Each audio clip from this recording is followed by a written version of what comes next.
सोलापूर महानगरपालिकेच्या महापौर निवडीनंतर आता विशेष दुसरी सभा 20 फेब्रुवारी रोजी विनायक कोंडेल यांनी बोलवली आहे। या सभेमध्ये प्रामुख्याने 3 प्रस्ताव सादर करण्यात आलेले आहेत ते प्रशासनाकडून। त्यामध्ये पहिला प्रस्ताव आहे तो स्थायी समितीच्या 16 सदस्य निवडीसाठीचा, दुसरा प्रस्ताव आहे तो स्वीकृत सदस्याच्या निवडीचा तो 10चा आहे आणि परिवहन समितीच्या एकूण 12 सदस्यांच्या निवडीचा प्रस्ताव आहे। पण प्रामुख्याने सोलापूर शहराच्या राजकीय वर्तुळामध्ये चर्चेला जातोय तो विषय म्हणजे स्वीकृत नगरसेवक कोण आणि कसे असतील। सोलापूर महानगरपालिकेच्या एकूण सभागृहाचा नूर किंवा संख्याबळ जर का बघितलं तर भाजपाचे हे सर्वाधिक आहेत, त्यानंतर शिवसेनेचे 4 आहेत, MIM पक्षाचे 8 आहेत, काँग्रेसचे 2 आहेत आणि राष्ट्रवादी काँग्रेसचा हा 1 आहे। आणि अशा पद्धतीचा हा सगळा नूर बघितल्यानंतर त्या दरम्यान भाजपाकडे एकूण जे काही सदस्य निवडायचे आहेत त्या सदस्यांमध्ये 10 सदस्यांची संख्या आहे स्वीकृत नगरसेवकांची। त्याच्यामधून भाजपाच्या वाटेला हे 8 येतील आणि 8 शिवाय आणखी एक सदस्य जो आहे तो यमानकडे जाईल। तो कशा आणि कशा पद्धतीनं येतो तो एक सूत्राच्या पद्धतीनं येतो आणि एकूण जे काही संख्याबळ आहे, एकूण मताचं संख्याबळ जे आहे त्या संख्याबळाच्या जोरावरच ही निवड केली जाते। पण जर का एकूण ह्या सगळा प्रकार जर का सभागृहाचा एकूण जर का माहोल बघितला तर एक गोष्ट लक्षात येते की 9 सदस्य हे भाजपाच्या वाटेला आणि त्यांच्या पारड्यात पडतील आणि संख्याबळाच्या जोरावर, आणि 2 नंबरचा जो काही आहे तो MIM 8 सदस्यांच्या जोरावर एक स्थायी स्वीकृत सदस्य हा त्यांच्या वाटेला येऊ शकतो। पण ह्या दरम्यानच सोलापूर शहराच्या राजकीय वर्तुळामध्ये चर्चेला जाणारा विषय म्हणजे स्वीकृत सदस्य कोण आणि कशा पद्धतीनं। स्वीकृत सदस्य असण्या किंवा मिळावं किंवा मागील निवडणुकीमध्ये आम्हाला उमेदवारी नाकारली किंवा मिळाली नाही म्हणून अनेक सदस्यांनी किंवा इच्छुकांनी किंवा ज्याची उमेदवारी नाकारली अशा प्रत्येकाने भारतीय जनता पार्टीच्या कार्यालयामध्ये अर्ज केले। जवळपास एक 500 ते 600 अर्ज हे तिथे इच्छुकांच्या म्हणजे अर्ज तिथे येऊन पडलेले आहेत। त्याशिवाय त्याच दरम्यान जर का पक्षीय राजकारणाचा विचार करतो त्याच पद्धतीनं जर का आपण जातीनिहाय जर का प्रतिनिधित्व बघितलं भाजपामधलं, त्याचा देखील आपण विचार केला तर आपल्याला एक गोष्ट लक्षात येईल की सभागृहामध्ये असलेल्या 87 सदस्यामध्ये सर्वाधिक समाजाचे सदस्य असणारे जे काही सदस्य आहेत त्यामध्ये पद्मशाली समाज हा 19 सदस्याचा आहे, लिंगायत समाज हा 17 सदस्याचा आहे, मराठा समाज हा 15 सदस्य आहे आणि धनगर समाज हा 11 सदस्यांचा आहे। म्हणजे हे जे प्रामुख्याने हे 3 महत्त्वाचे जे काही समाज आहेत त्याच्यामधला हा आकडेवारी आहे, जातनिहाय आपण आकडेवारी निहाय सांगतोय। त्याशिवाय SC कॅटेगरीमध्ये येणाऱ्या महार समाजाकडे 6 प्रतिनिधित्व आहेत, चांभार समाजाकडे 3, मातंग समाजाकडे 1 आणि मोची समाजाचे 2 असे ह्याची SCचे प्रतिनिधित्व आहेत। त्याशिवाय मुस्लिम समाजाचे जे फक्त आणि फक्त MIM कडे दिसतात आणि ते आहेत सदस्य एकूण 8, ST समाजाचे आहेत 2, जोशी समाजाचे आहेत 2, शकून साळी समाजाचे 1 आहेत, लमाण समाजाचा 1 आहे, कोष्टी समाजाचा 1 आहे, कैकाडी समाजाचे 3 आहेत आणि बेडर समाजाचे 1 आहे। हे सांगण्यामागचा हेतू आणि उद्देश असा की राज्याचे राज्याचे मुख्यमंत्री देवेंद्र फडणवीस यांनी काही दिवसापूर्वी एक अध्यक्ष आणि पालकमंत्री आणि विद्यमान आमदार या तिन्हींनाही सूचना केल्या आहेत की ज्या समाजाचे प्रतिनिधित्व सभागृहामध्ये नाही त्या समाजाला प्रतिनिधित्व भाजपाकडून देण्याची सूचना त्यांनी केली आहे। आपण जर का प्रामुख्याने विचार केला तर आपण माझ्या बाजूला बघत असाल की ज्या पद्धतीनं हे प्रतिनिधित्व इथं दिसतं त्याच पद्धतीनं आणि असेही काही समाज आहेत की त्या समाजाला अद्यापर्यंत प्रतिनिधित्व मिळालं नाही। त्यामध्ये प्रामुख्याने भाजपाकडे मागणी करून देखील त्याला प्रतिनिधित्व मिळालं नाही असा म्हणजे मारवाडी समाज, त्याशिवाय जैन समाज, आणि प्रतिनिधित्व दिलं पण मतदानाच्या प्रक्रियेमध्ये ते निवडून आलं नाही पॅनल, तो म्हणजे मुस्लिम समाज। एक समरसता विचार मंचाचा एक जो धागा असतो त्या धागेला किंवा त्या व्याख्येला पूर्णत्व देण्यासाठीचा हा केलेला प्रयत्न होता की त्यांना प्रतिनिधित्व मिळावं यासाठी त्यांना उमेदवारी दिली. पण तदनंतर त्यांच्याकडूनचे मतदान प्रक्रियेनंतर ते प्रतिनिधित्व निवडून आले नाहीत. म्हणून भाजपा हा आता की ज्या 9 नगर स्वीकृत सदस्यांच्या निवडीच्या प्रक्रियेमध्ये मारवाडी समाज, जैन समाज आणि मुस्लिम समाज ह्या 3 समाजाला प्रतिनिधित्व देण्याची शक्यता दाट आहे. कारण ह्या समाजाचं प्रतिनिधित्व सभागृहामध्ये दिसत नाही आहे भाजपाकडून. त्याशिवाय भाजपाच्या पक्षीय राजकारणामध्ये महत्त्वाची भूमिका निभावणार आहे.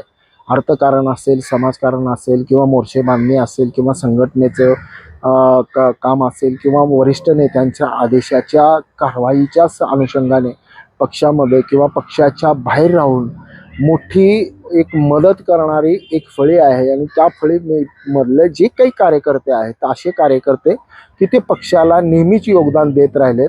अशा देखील नवख्या चेहऱ्यांना सभागृहामध्ये संधी मिळण्याची दाट शक्यता आहे. जवळपास आज हा सोमवारचा दिवस आहे. काल पालकमंत्री आले आणि लगेच गेले. पण आजच्या दिवशी हे पालकमंत्री सोलापूरमध्ये असल्यामुळे पालकमंत्र्यांसोबत आणखी शहराध्यक्ष, सभागृह नेते आणि 3 आमदार यांची बैठक होण्याची शक्यता दाट वर्तवली जाते.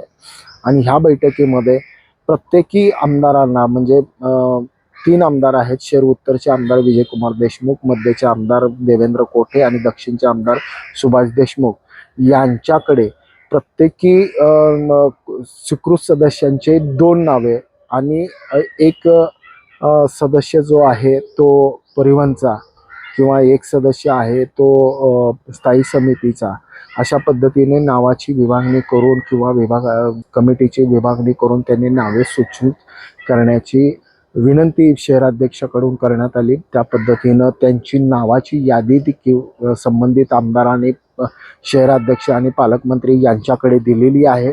आज जवळपास त्याच्यावर चर्चा होईल. आणि चर्चेअंती एक मात्र गोष्ट नक्की की बाबा राज्याचे मुख्यमंत्री देवेंद्र फडणवीस यांनी केलेली सूचना म्हणजे ज्या समाजाला प्रतिनिधित्व मिळालं नाही अशा समाजाचं प्रतिनिधित्व कॉप्टच्या माध्यमातून सभागृहामध्ये दिसलं पाहिजे, यासाठीचे आदेश किंवा यासाठीची सूचना फडणवीस यांनी केल्यानंतर जे स्थानिक पातळीवरचं नेतृत्व आहे, शहराध्यक्ष आहे, सभागृह नेते आणि पालकमंत्री ह्याच्यावर कशा पद्धतीने विचार करणार आणि कशा पद्धतीने त्याच्या निवडीच्या निकष असतील हे देखील पाहणं गरजेचं आहे. त्याशिवाय हे सगळ्या प्रक्रिया पार पाडत असताना सोलापूर शहराच्या राजकारणामध्ये महत्त्वाची भूमिका निभावणारे अनेक मान्यवर किंवा अनेक ताकदीचे नेते सभागृहाच्या बाहेर आहेत. पण आता प्रतिनिधित्व नेमकं कुणाला आणि कशा पद्धतीनं मिळणार याकडे देखील आता सर्वांचं लक्ष लागून राहिलं आहे. आजच्या बैठकीनंतर 18 तारखेला सकाळी 11 ते 1:30च्या सुमारास स्वीकृत सदस्यांची अर्ज जे काय असतील ते अर्ज पालिका आयुक्तांच्या कार्यालयामध्ये जमा करावयाचे आहेत. त्यामध्ये 1.5-2 तासाचा अवधी आहे. तो एक विशेष आहे. आणि आज उद्यामध्ये ही नावाची घोषणा होणं अपेक्षित आहे. कारण जी काही कागदपत्र आहेत ती कागदपत्राची जुळवाजुळव करणं देखील गरजेचे आहे. आणि हे करत असताना समोरच्या व्यक्तीला देखील तेवढा वेळ मिळाला पाहिजे. यासाठीच्या पक्षाच्या अंतर्गत गोटामध्ये हालचाली ह्या जोरात सुरू झाल्या असून आज उद्यामध्ये ही नावं ही प्रत्यक्षात समोर येतील.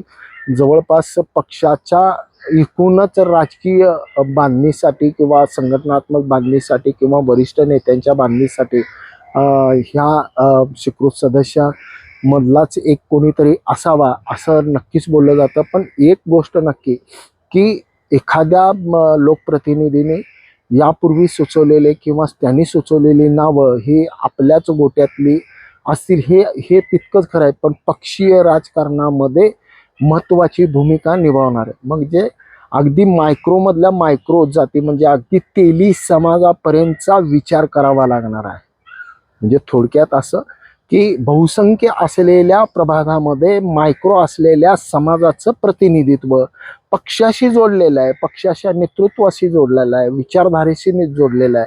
अनेक वर्ष तो पक्षाशी काम करतोय. पण लोकसंख्येचा आधार जर का बघितला तर त्या अनेक वर्षापासून त्या समाजाला किंवा त्या व्यक्तीला प्रतिनिधित्व मिळालं नाही.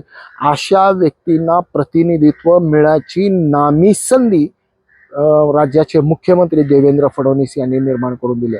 आणि सोलापूर शहराच्या राजकारणामध्ये हे एक पंडित दीनदयाल उपाध्याय आणि समरसता विचार मंच या विचारधारेतून येणारी ही विचारधारा सभागृहात नक्कीच दिसणार का, याकडे देखील सर्वांचं लक्ष लागून राहिलं आहे. आणि शेवटी आणखी एक MIMच्या बाबतीमध्ये बोलायचं की MIM पक्षाकडे एक स्वीकृत येतोय, एक स्थायी येतोय आणि एक परिवांचा येतोय. पण स्वीकृत पद मिळवण्यासाठी MIMचं कोटीच्या भाषेमध्ये डील केली जाते. आणि MIM पक्ष हा जरी भाजपाच्या समोरचा कर्मट किंवा कडवट प्रतिस्पर्धी जरी राहिला, तो देखील तत्वाशी आणि विचारधारेशी पक्का असणार आहे. OAC यांच्याकडून आलेल्या आदेशाच्या अंमलबजावणीसाठी, म्हणजे OACनी जसं फडणवीस यांनी जसा आदेश दिला तसा आदेश इकडूनचा नाही आहे. पण अनवर सादात हे जे काय आहेत त्या सोलापूर जिल्ह्याचे निरीक्षक, त्यांचं म्हणणं असं आहे की बाबा अनेक जण माझ्याकडे येऊन जातात, त्यांनी माझ्याकडे मागणी देखील केली आहे. अनेक CR म्हणजे खोक्यामध्ये ऑफर दिली जाते, पण पक्ष आणि पक्षाचे नगरसेवक म्हणतायत की पक्षाशी आणि जमातीशी एकनिष्ठ असणाराच जो ह्या विचारधारेला आपलंसं करून घेऊ शकतो, अशाच व्यक्तींना प्रतिनिधित्व मिळावे यासाठीचा देखील त्यांचा कल पक्षाच्या वरिष्ठ नेत्यांनी जाणून घेतला. म्हणजे थोडक्यात असं की जो काही पोपटा असेल तो सभागृहामध्ये बोलणारा असेल नक्कीच, सभागृहामध्ये समाजाचं प्रतिनिधित्व मांडणारा असेल नक्कीच, आणि याशिवाय यापूर्वी सभागृहाचा अनुभव असणारा असेल हे देखील नक्की. म्हणजे ह्या तिन्ही निकषावर जो उमेदवार किंवा ज्या व्यक्तीला स्वीकृत सदस्य म्हणून निवडलं जाईल हे देखील कोण असेल हे देखील पाहणं राजकीय वर्तुळामध्ये विशेष असणार आहे. स्वीकृत सदस्य निवडीच्या प्रक्रियेमध्ये भाजपाकडून 9 आणि MIM कडूनचा 1, म्हणजे अशा जवळपास 10 सदस्यांची निवड कशा आणि कशा पद्धतीने आणि कोणत्या निकषावर होणार याकडे आता सर्वांचं लक्ष लागून राहिलं आहे. ब्रेन न्यूज करता यासिन शेखसह मी नितीन पात्रे.